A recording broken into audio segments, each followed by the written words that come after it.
Assalamualaikum warahmatullahi wabarakatuh. Kembali kita bertemu dengan saya Mahyudi.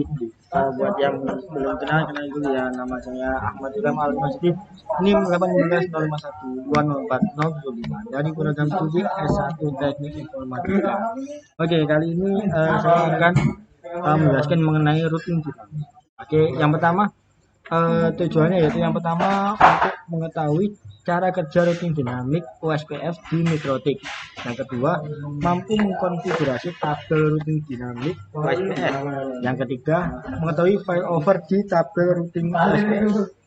Oke, kita ke percobaan ya. Yang pertama skenario. Dalam percobaan ini kita akan mensimulasikan dan mengemulasikan routing dinamik OSPF di Mikrotik seperti gambar berikut. Jadi harus buat rangkaian seperti ini ya. Dan juga saya sudah buat ini rangkaiannya. Ada PC 1, 2, 3 sama router 1, 2, 3. Oke. Kita lanjut lagi langkah percobaan. Yang pertama, buat skema jaringan seperti pada jaringan di atas dengan GNS3 dengan ketentuan yang A, PC klien menggunakan Windows XP, yang B, router menggunakan router OS Mikrotik. Oke, kali ini sudah saya rangkai. Yang ini PC-nya menggunakan Windows XP, yang routernya menggunakan router OS, dan sudah saya nyalakan. Ini PC 1, di sini PC 2, dan ini PC 3. Oke, bisa kita saksikan tampilan yang tidak asing dari Windows XP. Oke, kita lanjut ke nomor 2, setting IP address di masing-masing interface PC client yang terhubung ke router. Nah, kita ke PC 1 terlebih dahulu ya. Ini tadi sudah saya setting, tapi kita cek dulu di properties. Untuk IP address PC 1 yaitu 192.168.1 dengan subnet masnya 25.0 dengan gateway 192.168.1.1. Oke, kita oke. Kemudian PC 2 kita setting juga IP addressnya. Kita setting di PC 2 192.168.2.2 dan default gateway-nya 192.168.2.1. Oke, kita oke. Kemudian PC 3 juga kita setting properties internet protocol ini. Nah, IP address-nya 192.168.3.2 dengan default gateway-nya 192.168.3.1. Kalau sudah kita oke. Nah, langkah berikutnya. Nah, ini gambaran setting IP-nya seperti ini. Kemudian yang berikutnya setting IP address di masing-masing interface router yang terhubung ke router dan PC client. Nah, caranya ya kita setting dulu di Winbox, kemudian kita klik ini MAC address-nya, connect. Nah, ini kita set IP address. Ini addressnya. Nah, kita close dulu. Nah, ini IP addressnya yaitu 12.12.12.12.1/24. Itu interface-nya di Ether 2. Kemudian address 13.13.13.13.1/24 itu interface-nya Ether 3. Nah, seperti ini. Kemudian yang address 192.168.1.1/24 dengan network 192.168.1.1 itu interface-nya Ether 1. Kemudian kita lakukan hal serupa di PC 2 atau lebih tepatnya router 2. Kemudian kita connect.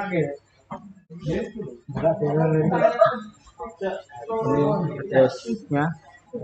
Nah ini di ether ether 1 dengan IP 12.12.12.2/24. Ini ether 1 12.12.12.2/24. Kemudian ether 2 dengan IP 192.168.2.1. Ya, kita lihat 192.168.2.1 di interface-nya ether 2. Kemudian yang di ether 3 dengan IP 23.23 ya kita lihat 23.23.2/4 interface-nya ether 3. Nah, kemudian kita set juga di router 3. Kita lakukan hal yang serupa.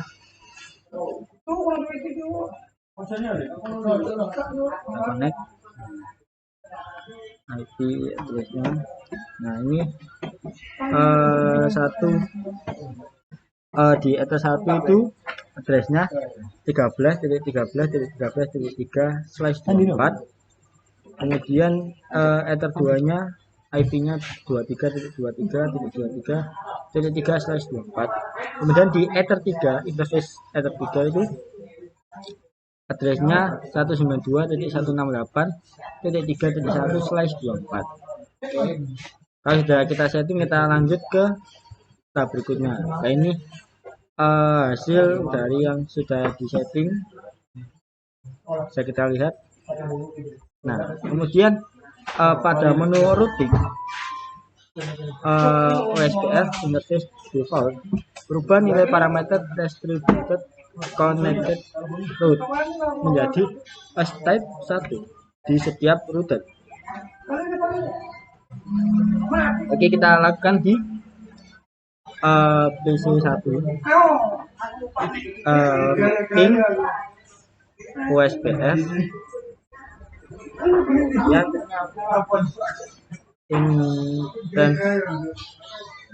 defaultnya. Nah, ini distributed connected route-nya kita ubah step 1 karena di sini ada step 2. Bisa kita play, kita oke. Nah, kemudian kita lakukan hal yang sama di router-router lain. Nah, kemudian pada berikutnya pada menu routing OSPF network, tambahkan network di setiap router dengan network yang menghubungkan antar router seperti kabel di bawah ini. Modal dari telung kita lakukan, kita ke router OSPF network. Lah ini kita setting ya, networknya 12.12.12.0/24, areanya backbone. Kemudian yang berikutnya networknya 13.13.13.0/24 dengan area juga backbone. Ini kita lakukan yang sama di router 2 juga. Ping OSPF networknya kita lihat 12.12.12.0/24 dengan areanya backbone. Kemudian network berikutnya 23.23.23.0/24 dengan areanya juga backbone. Kita lakukan di router 3.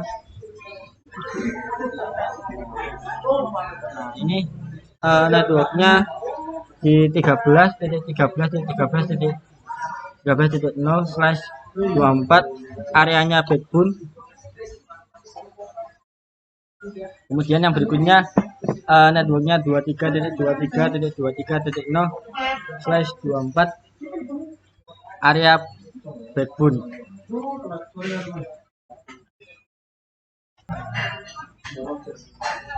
Baik, kita lanjut ke tahap berikutnya, pengujian. Baik, pengujian yang pertama, amati tabel routing yang terbentuk. Apakah routing semua network sudah masuk? Oke, kita cek ya apakah sudah masuk semua di PC. IP router ini di router 1 ini sudah masuk semua ya, mulai dari ini base yang kita setting tadi. Kemudian di router 2 juga kita cek. Nah, ini sudah masuk semua. Ini sudah masuk semua. Terus kemudian di router 3 kita cek juga. Nah, sudah masuk semua kan. Oke, kemudian langkah berikutnya silahkan ping dari dan ke sesuai tabel berikut. Oke, kita coba PC1 dulu. Di PC1 kita coba ngeping dari PC1 ke PC2. Ini ping 192.168.2.2 min T. Apakah terhubung? Nah, ini ada sedikit kesalahan, kita ulangi lagi. Ping 192.168.2.2. Oke, terhubung ya. Kita coba ke PC3 ping 192.168.3.2. Baik, sudah terhubung dari PC1 ke PC2 dan PC3. Kemudian dari PC2 kita coba ya, dari PC2 ini kita coba ngeping ke PC1. Ping 192.168.1.2. Kita coba. Oke, kita lihat sudah terhubung ya dari PC2 ke PC1. Tapi apakah PC2 ke PC3 juga terhubung? Kita coba ping 192.168.3.2. Nah, dari PC2 ke PC3 sudah terhubung ya. Nah, kita coba dari PC3. Kita coba ya, apakah terhubung atau jangan-jangan enggak terhubung. Nah, kita coba ping 192.168.1.2. Ini dari PC3 ke PC1 dulu ya, kita ping. Oke, sudah terhubung. Kita coba ke PC ping 192.168.2.2. Oke, sudah terhubung. Nah, dari P1 2 3 sudah saling terhubung ya. Kemudian kita masuk ke tahap ketiga. Silakan trace route dari dan ke sesuai tabel berikut. Nah, dari PC1 ke PC2 ya, kita trace. Nah, ini kita trace ya, trace 192.168.2.2. Oke, resultnya dari ini sesuai ini ya, dari P1 ke PC2 melewati router 1, kemudian router 2, kemudian baru nyampe ke PC3. Nah, kita coba ke PC3 ya, reset 192.168.3.. Oke. Nah, resultnya itu dari PC1 kalau menuju ke PC3 harus melewati ke router 1 dulu, kemudian ke router 3, baru ke PC3. Nah, kita coba hal serupa di PC2. apakah sesuai sama yang ada di panduan soal. Nah, kita coba reset 192.168.1.2. Oke, dari PC2 kalau menuju ke PC1 harus melewati router 2, kemudian router 1 baru nyampe ke PC1. Kemudian kalau ke PC3 kita coba ya, reset 192.168.3. Baik, apa yang terjadi? Nah, dari PC2 kalau menuju ke PC3 harus melewati router 2 kemudian router 3 terlebih dahulu baru nyampe ke PC3. Nah, kita coba di PC3. Kita nyoba ke PC3, reset 192.168.1.2. Nah, dari PC3 ke PC1 melewati router 3, router 1 baru nyampe ke PC1. Baik, kemudian dari PC3 ke PC2 kita coba 2.168.2. apakah ini jadi? Nah, dari PC3 kalau mau keluar ke PC1 harus melewati router 3 sama router 2 terlebih dahulu. Kemudian jika hasil tabel di atas digambarkan maka akan diperoleh diagram seperti ini. Nah, ini seperti ini ya. Jadi kalau dari PC1 ke PC2 harus melewati router 1, kemudian menuju router 2, kemudian baru ke PC2, masuk ke PC2. Nah, kemudian kalau dari PC1 ke PC3 ya melewati router 1, kemudian router 3 terlebih dahulu baru menuju ke PC3.